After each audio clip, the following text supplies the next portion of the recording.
Also, Teddy Swims came out with a new album, and I love Teddy Swims. I haven't listened to it. I haven't listened to it yet. We're gonna talk about that next week. I promise you. Also, I just want to throw this out there. I have started reading The Anxious Generation. I know we talked about that a little bit last week, and I said that I was going to be talking about that today. But listen, I'm not the individual to read hundreds of pages in a day. I can't do that. My brain can't handle that. Okay. I can handle 30, 40, maybe 50 pages a day. I need time to soak it in. I need time to reflect on it, look into it, think about it before I move into the next chapter or phase in that book. So we're getting through that. It's a really good book, The Anxious Generation by John Haidt. He's a social psychologist. Very, very good, insightful book on how social media is deteriorating mental health for Gen Z. I also found out that I am part of Gen Z. I never knew this. It's always been in limbo for me. I live in a life where I was born in 96 and I'm in that in between phase of I don't know if I'm a millennial or Gen Z. I don't know. Part of me it's like part of me wants to like my tendencies are Gen Z, but I grew up in the millennial era. You know what I mean? Like that's how it feels. I've always felt disconnected. I never knew until reading that book. Apparently, Gen Z starts in '96, so I can confidently say that feeling of being Gen Z. I guess I am. Hey, I'll take it. I don't mind it. I'll own it. I'll own it. Why not? Look, hey, welcome back, everybody, to the Dan Cave. I'm your host, Danny Costa, and today we're going to be talking about primarily the movie industry. I have a little experience in the movie industry, and I want to talk about it a little bit more because it's fun. There's some things about it that I love. There's some things about it that I hate, and there's some things right now that are going on that I just don't like. And we need to talk about it because the movie industry is not going anywhere and it's moving in a very bad direction, in my opinion. Maybe not very bad, but it's moving in a direction that it's just getting worse. The quality of film is getting worse, the storytelling is getting worse. And you're seeing it happen with some of these major, major studios. And it's a problem because other independent studios may feel the need to follow suit to feel like they have to have some sort of success in the industry. And that's not the case. Um, I also feel like, to a degree, it's actors and actresses are being monopolized by a lot of these studios, like Marvel. Maybe not so much DC, um, but Marvel is a hot topic in the movie industry. It has been for the last 10, 15 years, and so I want to dive into it a little bit more because it's important. I think it's important, and it's just fun to talk about. It's really I love talking about the movie industry. So, look, a couple other things that we missed. Julio Cesar Chavez lost to Jake Paul. No surprise there. Just because, look, this is a marketing scheme. It's a marketing scheme through and through. And this is what I tell people.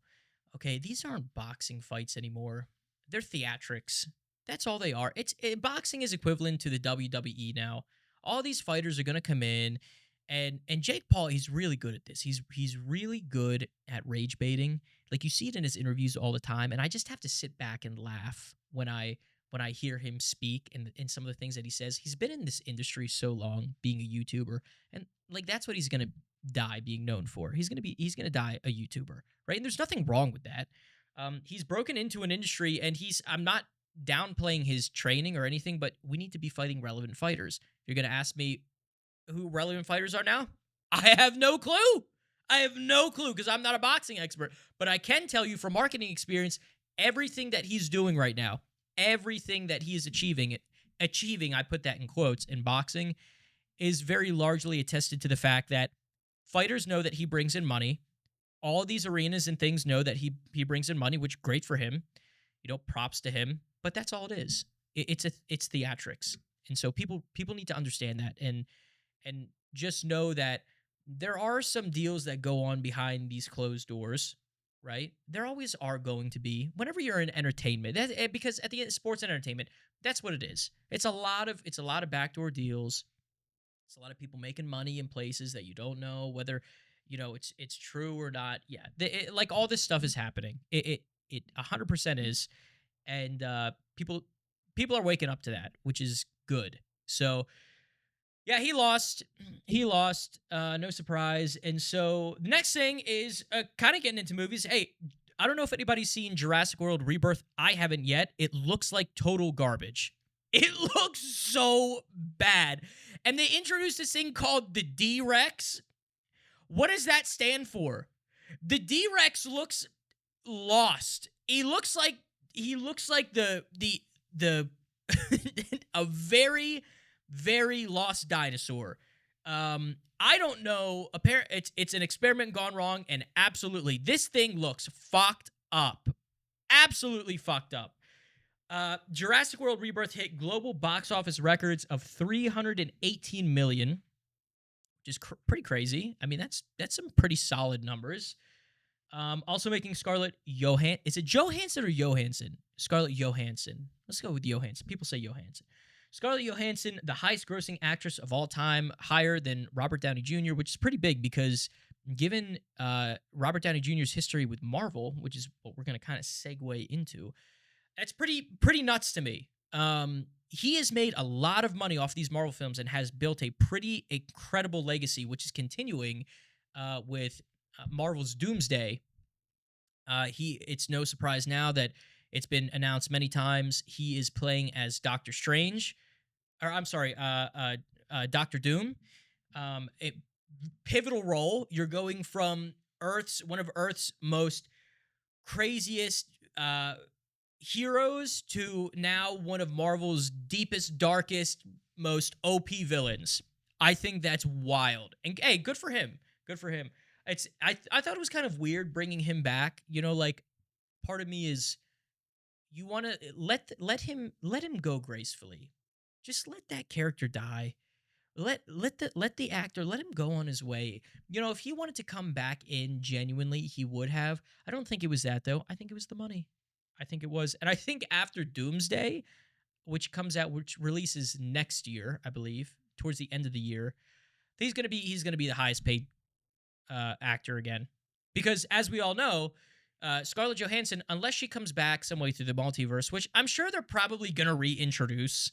You know, they've already done this with one of the characters. Her name is Gamora. She's like this alien warrior, right? Like super badass. Love her character. Love her superhero. I think they're gonna bring her back. Scarlett Johansson, Black Widow is who she plays. I think they're gonna bring her back maybe in some capacity, and it's just a hunch. I mean, like they did the same thing with Loki. Now look at Loki's like one of the most loved characters in the Marvel universe. I love what they've done with him, and you know, some of the things that they're doing are cool. Some other things I'm just like, whatever. But Scarlett Johansson, highest grossing actress of all time. I think that's really cool. Good for her. The other thing I want to talk about with Jurassic World Rebirth, it's gotten a lot of bad reviews. And I think the reason for that is you saw a lot of the time that the story was just going in so many different directions. Like there was no set path. A lot of people felt lost when they were watching the movie. And it just felt like a lot of CGI bullcrap that a lot of Hollywood is pushing now. It's just, I don't understand it. I mean, like, and we saw a perfect example with the recent Marvel movie Thunderbolts. I mean, and I'm gonna contribute Marvel to a lot of this because Marvel is a lot of CGI lately. A lot. Like so much so it just looks bad. Like when you watch a Transformers movie from 2010, when you watch Lord of the Rings in the early 2000s, peak CGI, right? Harry Potter, peak CGI. Maybe not in the first one, but also the tech was still relatively new. I mean, still, regardless, peak CGI. Why? Because you gave the team time to create something incredible and tell an incredible story. And now what you're doing is you're inflating this industry with so much volume that you're not letting the stories speak for themselves. You're just trying to push a narrative that nobody knows where it's going anymore. You're putting in all the. It's like Michael Bay on steroids on meth. You know what I mean? Like, it's so bad. It's so bad. And there's some great Michael Bay moments, don't get me wrong, but it's been so inflated to the point where nobody knows what's going on specifically with Marvel anymore. Nobody knows. Um I want to talk about that a little bit. So for anybody that's familiar with the Marvel Studios, the MCU is a movie progression, right? This universe that Disney has built. They acquired Marvel years ago, and Marvel Comics being written by Stan Lee primarily. Um, and so throughout the years, all of these legal battles have gone on with certain rights to certain characters. You had the battle with Sony and Disney over Spider-Man. The same thing with X-Men. And so now Disney has basically acquired all the rights to every single Marvel piece of IP, right? And so now we're in this world where Disney is just hashing out all of these films. They started this MCU back in 2008, I believe, roughly. Again, correct me on that in the comments, but they started this universe back in 2008 with the introduction of that there's some disparity here. Everybody says it's Iron Man. Other people say it's the Hulk, the Incredible Hulk. I'm going to say Incredible Hulk because they used part of that in Iron Man. So we'll say 2008. When did the Incredible Hulk come out? Or maybe I'm thinking Iron Man came out in 2008, but I thought that came out in 2010. When did the Incredible Hulk come out? Okay, so 2008. June 13th, 2008. This was officially the start of Marvel Studios' big plan to inflate this entire comic universe. 2008 rolls around. They have the Incredible Hulk. It's in 3,500 theaters, it looks like, and it is the film is part of phase 1 of the MCU. So important thing to note is that in this MCU universe, they go in phases. So I believe the first big kind of movie progression, it included phases 1, 2, and 3. And so phase 3 ended with Infinity Endgame. And so you had the Incredible Hulk in 2008. You had Iron Man in 2010. I believe you had the first Thor movie in 2011. Iron Man 2 in 2012. You had what else? And again, I could be a year off on these. Thor 2, then you had the Avengers, and so basically what you have is in each phase you have a certain progression of movies that leads to a bigger plot, right? And after each Marvel movie, there's an extra credit scene, or maybe two, that give you a hint as to what's to come next. So for instance, in the first Iron Man movie, the extra credit scene was this agent who was on a phone, who later we find out who the agent is, and it's leaving all of these hints, right? And so the extra credit scene is this agent talking on the phone saying they found this item, and the scene ends with Thor's hammer. Boom! Now you know the next movie coming out is Thor, right? We know that Thor is being introduced. So Marvel has made a culture around providing these extra credit scenes, which are really fun. Sometimes, they're meaningful. Other times they're just funny and leave subtle hints that the die-hard comic fans know of that maybe the movie fans have to go and look up for themselves. But it's really fun. The problem is now, Marvel has gotten so cocky. They have gotten so far up their own ass. And I mean this in the most genuine way because I love these films, that it's just all going to a big pile of dog shit. It really is. And you've seen this with Ironheart. And now you have, and this is, so Ironheart, for anybody who, let me backtrack before I get way too into this, before I let my emotions take over. So Marvel has done this since 2008. So we've had, nearly 20 years now of Marvel films being pushed out. On top of, ever since Disney Plus has released, which I believe, when did Disney Plus release? This Disney Plus, when did it release? Disney Plus came out in 2019. So you've had almost 20 years of making these films. In the last 6 years, You've had now all of these shows being pushed out that are being intertwined with the films. And so now if you don't watch the shows, you're missing out, right? Which I don't like because I don't want to have to feel like all my time is taken up by watching all of these shows. I don't really watch TV anymore to begin with. Um, and movies, I don't really go to the theater anymore. I just wait till they come out on streaming services. I mean, why not? They're going to come out anyways. Like, I don't need to be a part of the hype. Sometimes, sometimes it's cool, but other times, like, why are you spending, especially in movie theaters now, you're spending, what, 20 bucks per person? Since when? I mean, that's crazy to me. I remember spending $6-7 on a ticket. I mean, and before that, you know, crazy. So you have all of these shows and all of these movies, and it's just become so inflated now.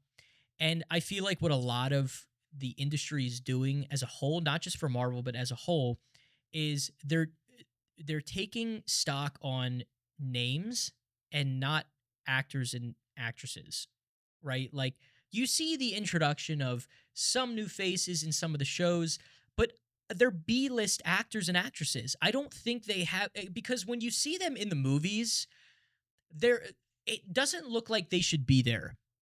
It almost feels like when Disney would make kid shows back then, Hannah Montana, Wizards of Waverly Place, all these shows, and then you would see them in this high production film. It didn't feel like they should be there because it didn't feel like they were up to the caliber of working in that sort of space yet. I feel like something different comes with working in a truly cinematic piece rather than just a show, because that's what it is. It's just a show, right? Shows are malleable for the most part. A film is a film. I've been part of the movie making process. It is it's direct. It changes direction in ways, but for the most part, when it's out, and that's your perception of the actor or the actress or whoever it is that you're watching in these shows. That character can change or has time to change, right? But when you put them in these big films, it doesn't. They just never feels right. I get what they're trying to do, but it just doesn't feel like it should be a thing. I feel like it almost takes away from the film in a sense. And it's just become this trend that I just don't really feel is right for the movies, or for the careers of the actors and actresses. So, there's just a lot going on, and also too, I'm just gonna say this: the movies are not what they used to be. When Marvel started creating movies, it was very much uh, they would tug at your heartstrings a little bit more. They were a little bit more serious. The plot was there. You could see the plot. And so the movies have gotten so big now that the plot has moved so much. You don't know. I don't really know what's going to happen. I think we're in again, these Marvel movies move in phases to eventually lead to a big, you know, to a bigger story, a bigger villain, essentially. So from phase 1 to 3, in all of those movies, the big end villain of all the movies, the big end villain was Thanos, right? And the Infinity Gauntlet. The plot line was, I have all of these universal stones that at the snap of my finger, I can erase half of the universe. And so that was the big villain arc story plot line, right? Now in these new films, you had the introduction to the big supervillain Kang. Well, Kang got removed, so now Marvel had to pivot. And then we find out that the actor the reason why they pivoted from Kang was because Marvel had allegedly heard that he had I think it was a domestic violence case. Let me double check this real quick. Who played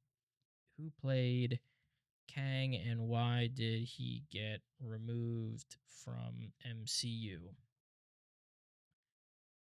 Jonathan Majors played Kang the Conqueror in the Marvel Cinematic Universe. He was removed from the role after being found guilty of domestic violence charges. Specifically, he was convicted of misdemeanor assault and harassment. Marvel Studios subsequently terminated his contract.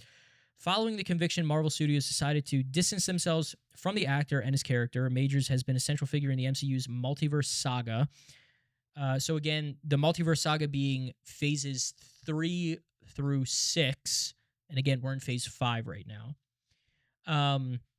With appearances in Loki and Ant-Man and the Wasp, Quantumania, and was intended to be the main villain in Avengers: The Kang Dynasty. So again, he was intended to be the main villain in 6. So this all changed. However, due to the negative publicity surrounding the trial and conviction, Marvel opted to remove Kang as the overarching villain and retitle the movie as Avengers Doomsday, according to Deadline, with Doctor Doom potentially played by Robert Downey Jr. taking his place. Now, we've already confirmed that Robert Downey Jr. is Doctor Doom, so they've had to pivot on this whole story arc, and you're already a decent way through, almost halfway through this saga of these 3 phases, that now you have to pivot the whole storyline, and so now it's just a mess. And it's because they're doing so much now that, yeah, it's higher stakes, but I don't think the return is there. You have a lot of people upset with these shows. Ironheart being the most recent example, and one of the things that really kind of put me off was Robert Downey Jr. was coming out saying that if you didn't like the show, you were racist. Okay, we need to unpack that, Mr. Robert Downey Jr., because you're not. First of all, you are not racist for not liking a show. Okay, I don't like the show. There's a lot of other Black creators out there speaking up about this show. On TikTok, on YouTube, you can look it up yourself. A lot of people are mad with the show purely of the fact that if you look at the records, this is one of Marvel's worst selling comics, period. The Ironheart series is not a good storyline. It's not. And spoiler alert for anybody that wants to, watch the show, hasn't yet. I'm going to throw this out there. Spoiler alert. Riri, who plays the main character, who's supposedly supposed to be Tony Stark's kind of like heir, quote unquote heir, in a sense. She's the next brilliant mind. And she is. She proves that in this show, but the way that they conveyed her is not of a hero. They conveyed her as a villain. And we saw this at the end of the show. She literally made a deal with the devil, Mephisto. Mephisto is one of Marvel's worst, well, when I say worst, most evil characters. He's a representation of one of the 4 fallen angels in the Bible. Mephisto is a master manipulator. He's pure evil. And he was introduced at the very end of the 6-episode series Ironheart. And so at the end of the movie, she literally made a deal with Mephisto. You saw this in the very last scene of the show. And so you have this community now that is like, oh, Ironheart was such a great show, way to show the Black community and Black culture. And there's a part of me that's like, yeah, that was really cool. And there's parts of it that felt genuine. But for the most part, Disney does this now. They push this obvious political agenda. I mean, they do the same thing you saw in Thunderbolts with Valentina. Valentina is obviously a representation of Tulsi Gabbard. And it's just crazy you put the two side to side, they're the same person. And so Marvel has this history now of just villainizing the right, and it's like, it turns a lot of people off because it takes away, it's so obvious it takes away from the storytelling. And, but the thing about Ironheart is they've just created this character where you're talking shit on Tony Stark to begin with. You're playing victim, and you're creating a character around this idea that, well, I can't get anywhere if I don't have money. So what am I going to do? I'm going to join a gang. I'm going to become a villain. I'm going to become a murderer. I'm going to make a deal with the devil, right? You're going to do all these things and say that like you're portraying the Black community in a good light. No, you're not. You're not doing that at all. There's some parts where it's like, yeah, they're portraying the black community in a great way, like the idea of what it means to be a community, being there for one another and helping each other out and family being, yes, that is all great. But when you have the main character becoming a villain and you're supposed to be the heir to Tony Stark, I mean, come on. And then you're blatantly dissing him in the beginning because he's rich and like that doesn't make sense to me. It's poor writing, it's bad writing, and it's just so obvious that you're trying to push this narrative that doesn't really make sense. I mean, it just doesn't. Um, there were some aspects of the show that I really enjoyed. I liked how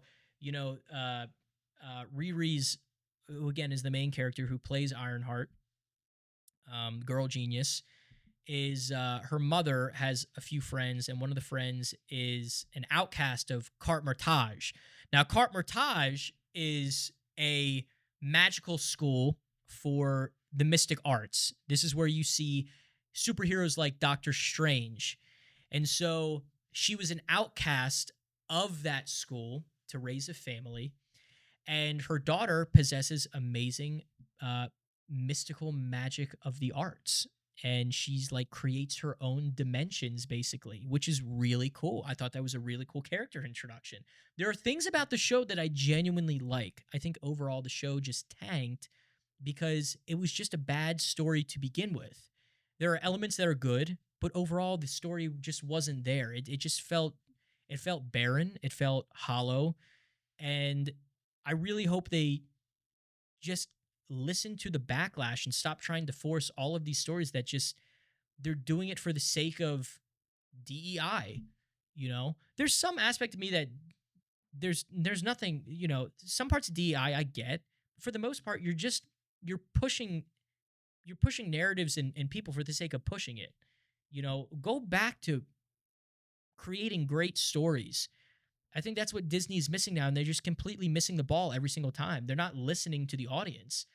And more importantly, I think they're paying too much to money. It's not so much listening to the audience. It's you're trying to find that one success story that coddles you into believing that what you're doing is right. But every time you push out one of these, you're getting so much backlash. It's not because well, number one, it's because the story sucks. You're pushing it for the wrong reason. It's not for the story. And so, yeah, you have a whole audience now that's just like, what is Disney doing anymore? They're not really doing anything. The writers suck. The CEO doesn't know what he's doing. They're not listening to their audience. They're in this for a cash grab now, and they're just inflating the industry just to say that they've pushed out all these movies and films. So I don't know. It's pretty wild to me. I would also suggest too, if just I think about a lot of the Harry Potter movies that have released. Each Harry Potter film, there was a main goal, right? There was a main story, there was a main objective, where you would have, you knew the end goal, right? You knew the end game. No pun intended on end game, but you had this story people knew, and what Warner Brothers did was they brought in a different director for basically every film, because every director brings in something different to the films. And so I feel like Marvel should just kind of a hunch. I feel like what would work really well for Marvel is looking at, okay, what films are what? And where can we best place directors for each of these films? I'm so glad they took what was his name? Waititi, Waititi, Taika Waititi. I'm so glad they stopped harping on this director, or I'm so glad they stopped using this director as much, because he just got so cocky with the whole Thor series. And for anybody that's unaware, the first Thor movie sucked. The second one, it was arguably worse. The third movie was a massive success. The fourth movie tanked, and now they're coming out with a fifth one. But Taika Waititi, incredible director in his own right. He did an amazing, but they did this. Marvel saw the success of Thor Ragnarok, and they basically said, okay, we're going to make every Marvel movie like this now. People like this whole, you know, goofy, give a joke every now. No, we liked it with Thor because it worked, because the way that Thor worked was you didn't see Thor as this, serious god anymore. You humanized him, and that's what made the connection real. And they started doing this with all of these other characters in every single narrative, and it just got annoying. I mean, at every you couldn't have a serious moment. Like, I can't remember a time when I felt like my heartstrings were truly. It just felt so surface level. It felt like It felt like they were trying to contrive a comedy show more than an actual cinematic masterpiece, right? And so I don't know. I think Disney's lost its vision, and I think they really need to just take a step back and and reorganize their thoughts on, okay, where do we want to go, and who can we bring in to best exemplify whatever it is that we're trying to do. I feel like they don't do that anymore. I feel like they are just hiring people on these long-term contracts to be this general uh this general workaround, so they don't have to spend the time to hire and cast and spend money into good quality resources to build these films. Just a hunch.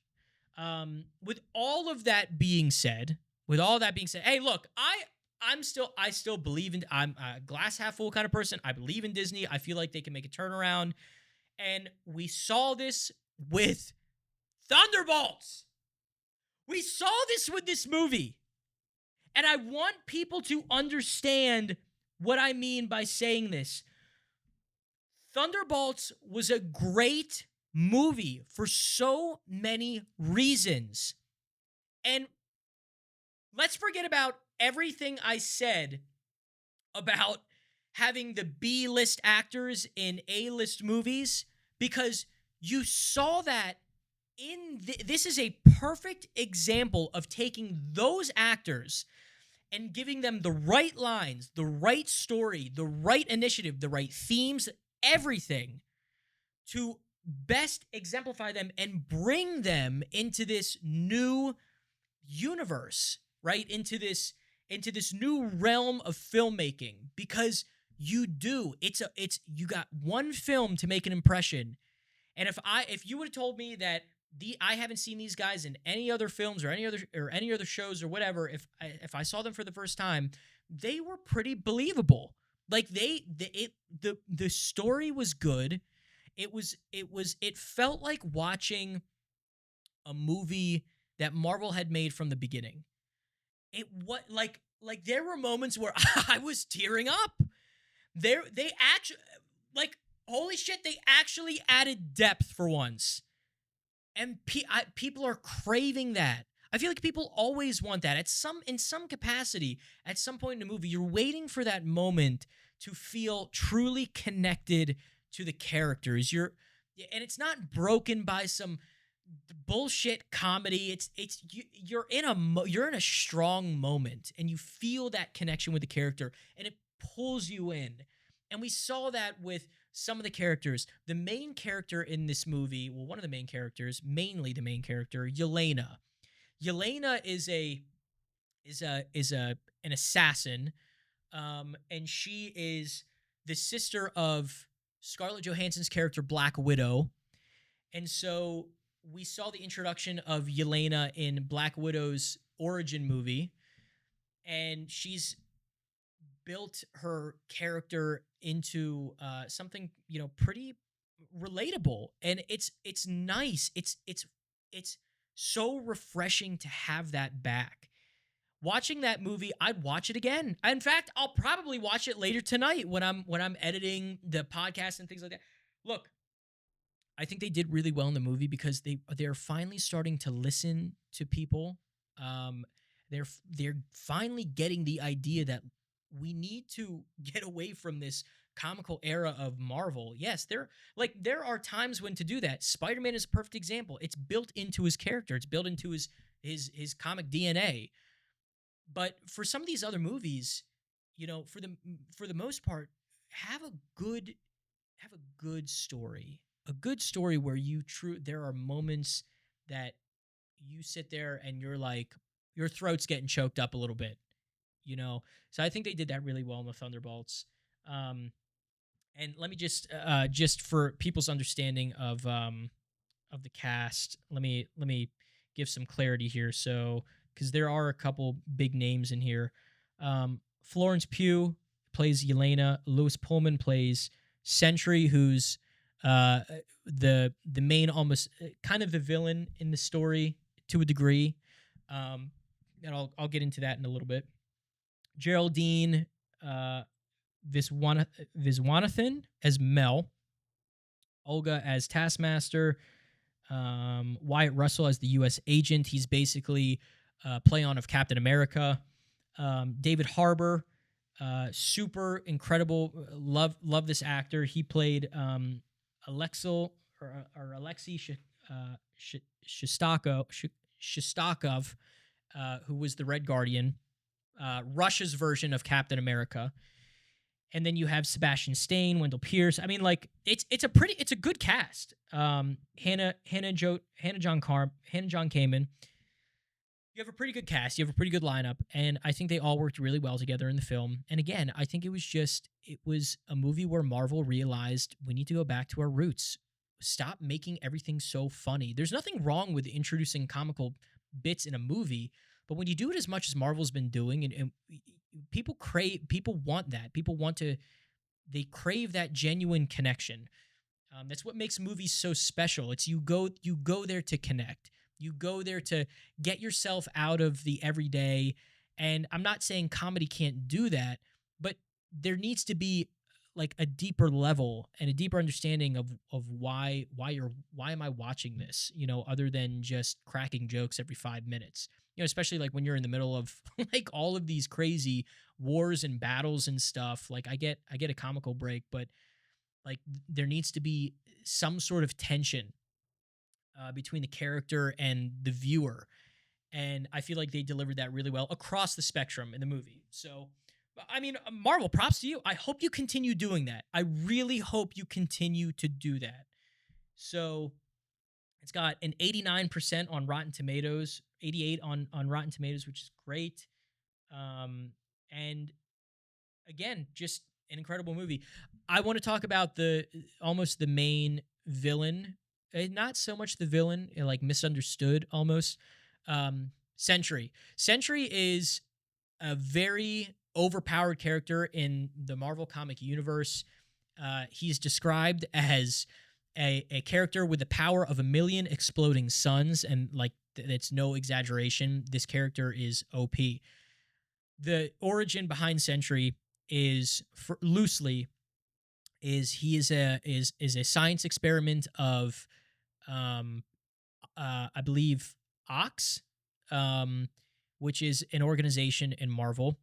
And so he's this lost character before being a science experiment where his dad had abused his mom. He was a meth addict. So he had this kind of dark past. And so he was in uh, Asia somewhere hiking, and somebody had come along and said, I can change your life for the better. And so, again, loosely put. And so he goes and becomes a science experiment where he gets injected with this super serum. And the super serum is like 1,000 times stronger than Captain America's. And it's found that the super serum is taken from a celestial being. And so it's believed that the character his name is Robert Reynolds, who went through the science experiment. It's believed that Robert Reynolds, when injected with this serum, which is 1,000 times stronger than the Captain America serum, had died. Well, he didn't die. He just kind of went into a coma, basically. So we first see this character, Bob. He goes by Bob in almost the very beginning of the movie Thunderbolts. Nobody knows who Bob is. Nobody knows what he's doing, but we're seeing subtle hints that he's this character Sentry. And so he's groomed by the main villain, Valentina. Valentina is the president of the United States at the time. Everybody is looking for ways to impeach her. Again, Marvel's like trying to play on Tulsi Gabbard, Donald Trump, all this. And so Valentina basically grooms Sentry into believing that the Thunderbolts, the group that is the Thunderbolts, so Yelena, the Red Guardian, all these characters are U.S. Agent, all these characters are evil, and Sentry has the character has a very dark side, and so in the movie he is extremely powerful, but when his negative emotions, because when his negative emotions take over, he goes into something called, it's a very dark version of himself called the Void. And just to give a little origin on that, whenever you get injected with a super serum in the Marvel series, it's quoted from, I forget which movie, I believe it was in the first Captain America, that it amplifies your tendencies. So good becomes great, bad becomes worse. And so the super serum amplifies those emotions to the point where if Sentry is feeling bad or he's feeling depressed or whatever, he goes into the state called the Void, and he's just like this super evil. He literally turns black, like pitch black. And, New York is starting to be consumed by this state or dimension called the Void. Everybody starts literally poofing out of existence. And so the whole thing is the Thunderbolts uh, getting poofed out of existence, because when you do, it finds out that you're actually in his mind, and he's like bringing back all of these flashbacks of bad things that have happened to you. So it's the Thunderbolts taking him out of that depressive state, giving the theme of, you shouldn't be doing this alone. Family and friends are important. You should always have somebody that is there for you. And so again, it's just a great movie because they introduce a little bit of deeper themes, and they give you moments where you truly feel connected to the characters, and it's something that I really enjoyed. It's something that I feel like Marvel has just been missing for so long. So it's pretty cool. Hey, look, that's all I'll say on Marvel for now. There's going to be moments where I'm going to deep dive into this podcast with Marvel moments, and I just want to make it clear, like, I'm not the most knowledgeable on the comics or the movies, but I have been watching them long enough to understand that a lot of the backstory, a lot of, I do enough to the point where I understand both sides. I get it. You have all these comic book fans raving, why are we pushing these narratives and these stories that just inherently suck? You have the other side that, you have the movie side that doesn't know any better because they don't read the comics, they just watch the movies. So now they're invested into this pop culture that they really have no basis on from where the stories originally began, right? So it's like, I get the back and forth. I think Disney is after this movie is subtly moving it in a better direction. I hope they don't blow it. I hope they're really listening to their audience on this one. I really hope they are, because I want to feel that. I want to feel that magic again when I watch a Marvel movie. I just haven't felt that in so long. After the whole Infinity Endgame, I just have not felt that. And so, let's see. I mean, I don't know. I mean, we'll get back to it. But for now, let's move on. Let's move on. Okay, Apple is fucking high. Apple is Apple is off their rocker with this one. Can I just throw this out there? Okay, look, I'm an Apple user. I got an iPhone. I have a MacBook Pro. I'm switching to desktop. I am switching to desktop because Apple is so fucking high on this one. I don't know if anybody's seen this. But there has been an announcement. When Apple does all these, what is it, WWDC, WWDC, whatever the fuck it is now, where they announce their new products, their new product lines in the spring and in the fall. Apple, I just saw a video, had posted of their new Apple VESA adapter and Pro stand. Mind you, when I say VESA adapter, you're talking about an adapter for an Apple monitor, okay, and a Pro stand. You're talking about a little square, okay, a stick, and a little attachment that your monitor can go on. It's what your monitor sits on your desk, right? On your desk stand. That's what they call a Pro stand. You want to know how much these things are? You want to know how fucking high Apple has gotten? $199 for the Apple VESA adapter. But that's not all. Do you want to know how much the Pro stand is? $999. You are paying that much money for a fucking metal stick for your monitor to go on. And this is what people are talking about when they say Apple has fucking lost it. They have lost it. If that stick is not giving me Wi-Fi, paying my rent, buying me groceries, why am I paying $999 for a Pro stand? And before anybody comes in here, well, it offers this deal. Not $999 worth. Are you fucking kidding me? Go suck Apple's dick somewhere else. If you're going to give me, but it does this. No. Fuck you. Fuck off. Take that shit. You're the exact reason, you're Apple fanboy, the exact reason why Apple does this shit. And everybody else has to suffer. Oh my God, I'll pay it. I will fondle your balls so hard on this one, Apple. Thank you, Daddy. What the fuck is wrong with you? God, dude, this gets me so heated for for a great reason, because again, Apple it's a good product.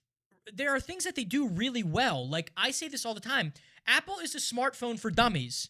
Yeah, I'll discredit myself a little bit. I can be a dummy sometimes, like everybody else, right? It's an easy-to-use product. You turn it on, you know exactly what to do. Apple has done that very well. Very, very well.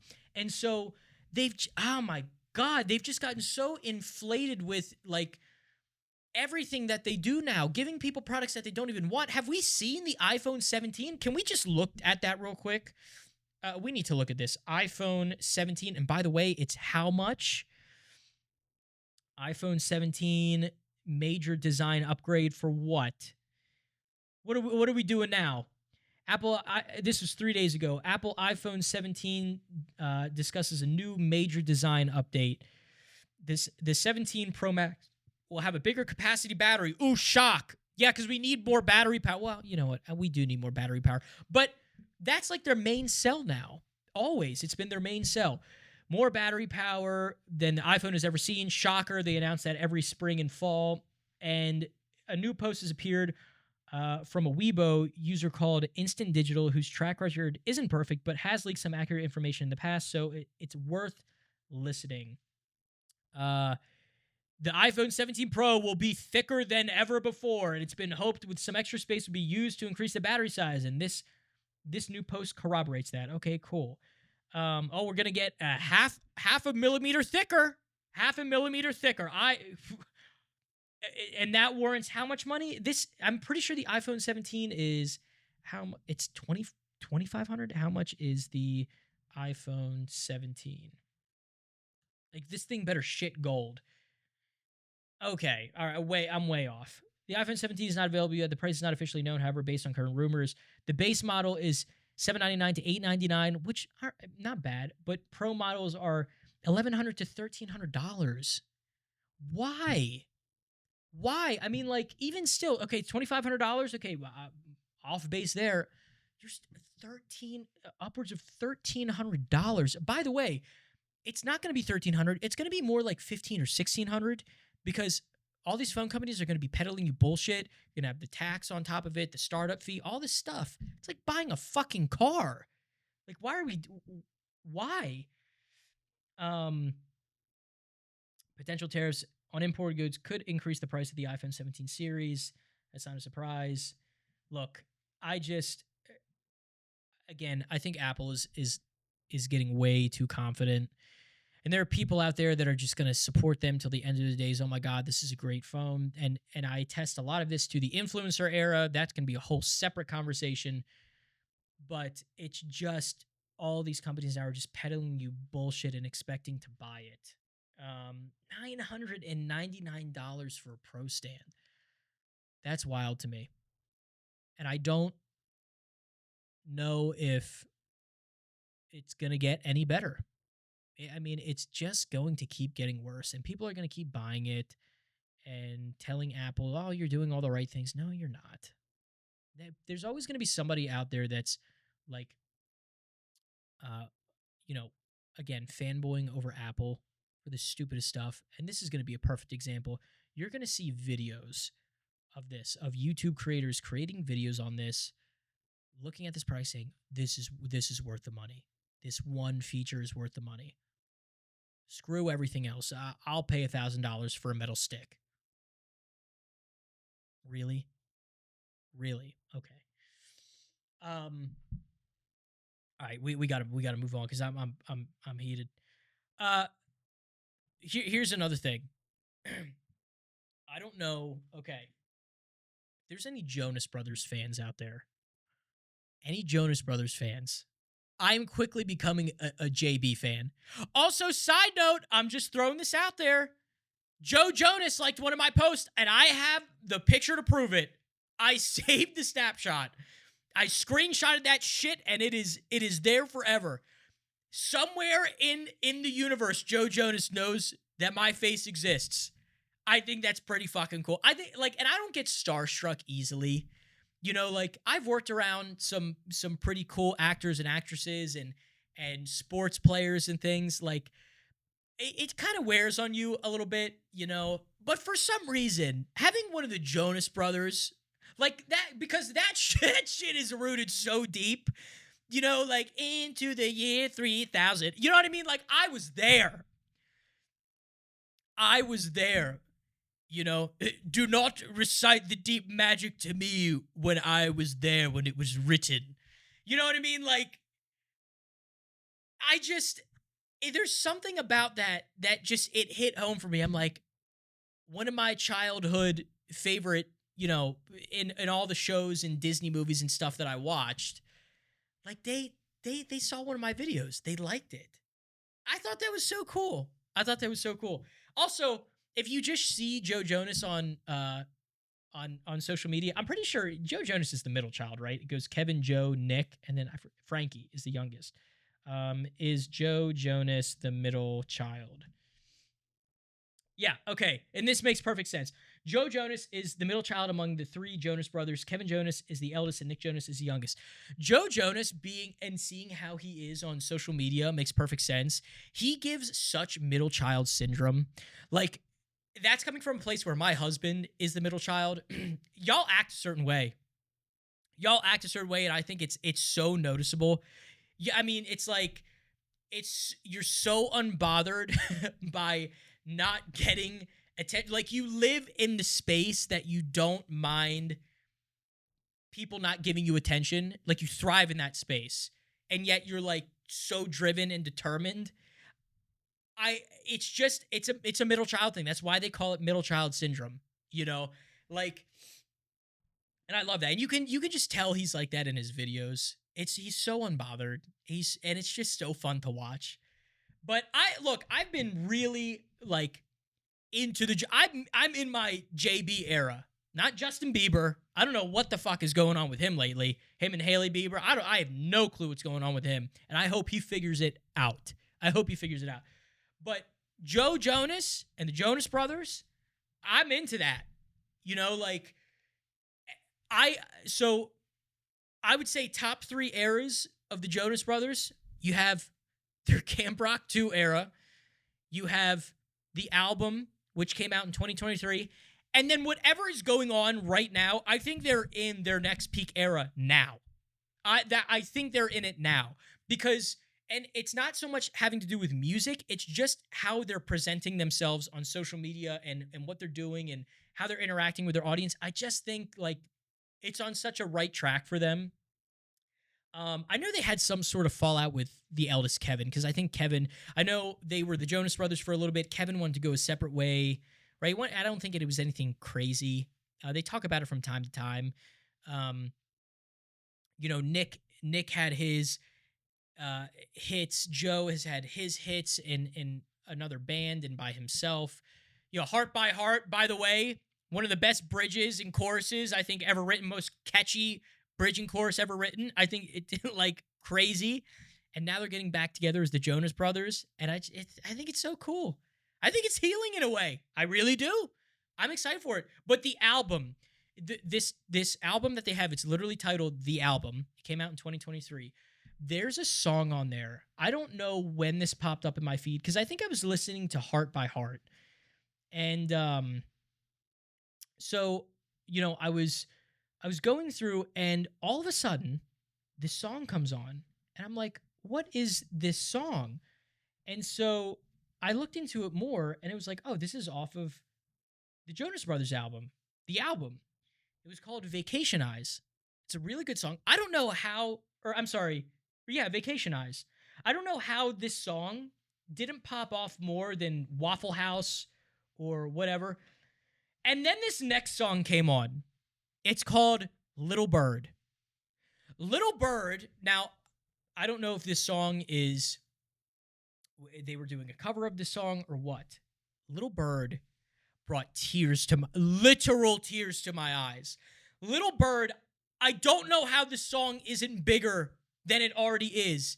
It's one of those songs where, so the song talks about them having a little girl and referring to the girl as a little bird. And one day she has to grow up and go into another man's arms. And I hope that, one day when I go home to the Lord that, you're in better care. It's such a good song. And even as I think about it, like, I'm so glad I'm wearing these glasses because I don't have a daughter, but if I had a daughter one day and I listened to this song, I'd be sobbing. I would be in absolute tears for days. This song is crazy good. Little Bird by the Jonas Brothers. Oh my God. Like, I've been listening to it on repeat. I've been an emotional wreck for a week, and I don't even have kids. It's wild. It's so wild. I can't get over how good this song is. Oh my God, Little Bird. Go listen to it. If you're a dad and you're listening, go listen to Little Bird. It will change your life. It will make you sob for days. For days. And so I just think they're in a really good era right now. And that's all I had to say. I'm just on a Joe Bros kick. I'm getting high off the Joe Bros every day. It's great. It's such a euphoric experience because of growing up with them, Okay. Wow. All right. Oh my God. I don't even know. I don't even know how to come off of that. No, yes, I do. What the hell is going on with Jersey Mike's? What is going on with this company? I've seen so many videos of people. Hey, look. Hey, can I get an Italian sub? By the way, tell Mike to goon extra hard on it. What is this? What timeline are we in now where we want Jersey Mike to be gooning on our fucking subs? And for those of you, I'm not explaining what gooning is. You look it up. We don't. Hey, Mike. Hey, Jersey Mike. Hey, I'm coming to give me an Italian pastrami extra goon. You know what I mean? What the hell is going on with the world? Why is this thing? Where did this start? Where does this end? I don't know. I'm done asking questions about this. Jersey Mike, if you're listening, I hope you're in a safe house. I hope you're safe somewhere from all this because that's wild to me. And also, lastly, because I think we're coming up on time here. Tell me why I listen to The Club Can't Handle Me Right Now by Flo Rida. Who remembers that song? Great song. Anybody that doesn't like that song, fuck off. You're miserable to me because that song has single-handedly healed my depression. I don't know why. Maybe it's because I have such core memories of listening. Whenever you would listen to that song at like high school dances, and now it's like, okay, we all thought it was like a cringe song, and like coming back to it now, whoever would have thought I would bump so hard to this song in the club. I know how. The club can't even handle me right now. Such a great song. Why did we ever stop listening to this song? But tell me why this song came on once. Last night, I was listening to this. Literally I'm recording this the next morning. Tell me why I listened to this song once on Spotify. And all of a sudden, I have 6 videos nearly back to back with playing this song. And it's like, You want to talk about healing your inner child? That's healing my inner child. Like, that, I will happily let that song live rent-free in my head. The club can't even handle me right now, bro. Yeah. Great song. Where did it go? Where did the good times go? Where did they go? I don't know. I don't know. And I don't know if we'll ever know, to be totally honest with you. Um, Dang, dude. I don't. That's just what a podcast today. We had a lot of emotion, a lot of fun. Really quick though, I do want to throw this out there for you guys. I do want to throw this out there before we start wrapping things up because we kind of got to get to that point. Like I said in my previous podcast, I want to kind of put this out there that um, Alzheimer's is important to me. It always has been, and so please consider donating to the Alzheimer's Association at www.alz.org or the Cure Alzheimer's Fund at curealz.org. Both organizations are doing incredible work in research, support, and advocacy. The Alzheimer's Association also offers a 24/7 helpline at 1-800-272-3900 to provide information, support, and guidance at any time, day, or night. Guys, please go check that out. If you need the help, please go talk to somebody. Please get the resources that you need. Don't sit there in silence. Go get the help that you deserve. Everybody deserves it. And so that's all I'll say on that. The links will be provided in the description below. And I just want to thank everybody again for listening this week. I appreciate you. Oh my God. Again, that's all I have for you today. Hey, look, we're going to be talking about the anxious generation next week. I'm so excited to talk about it because it's such a, you know what? I actually, if I can finish the book today and record a podcast, no, you know what? We'll do it next week. We'll do it next week because that's too much.